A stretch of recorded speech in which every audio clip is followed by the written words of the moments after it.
বন্ধুরা, আপনারা কিছু নীল ব্লগ। আজকে আমি ব্লগ করবো, কিন্তু বন্ধুরা রান্না করবো না কিছুই। সারাদিন আপনাদেরকে ব্লগটা দেখাবো। আমি যাবো বাপের বাড়িতে, একটু মানে আমার একটা আত্মীয় অসুস্থ হয়েছে, ওনাকে দেখতে যাবো। উলবেড়িয়ায় যাবো। এখন আমি যাবো আমাদের খাল্লা বাস স্ট্যান্ডে, ওইখান থেকে গিয়ে বাসটা ধরবো। এই যে দুটো মেয়েকে নিয়ে রেডি হয়ে গেছি, আর আমিও রেডি হয়ে গেছি। এই যে ছোটো মেয়েটাকে দেখে নিই, মেয়েও রেডি হয়ে গেছে।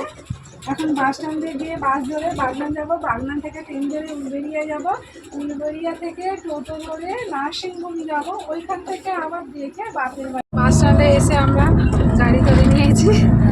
এই যে বাস পাইনি, একটা ভাড়াটি যাচ্ছিল, দাদা বললো বাগনান যাবো, আমরা উঠে পেয়েছি। বাগনান গিয়ে নামবো। এখন বন্ধুরা আমরা ফাইনালি বাগনান স্টেশনে চলে এসেছি ট্রেন ধরার জন্য। এখন স্টেশনের মধ্যে দাঁড়িয়ে আছি। ছোটো মেয়েটা আস্তে আস্তে বমি করলো।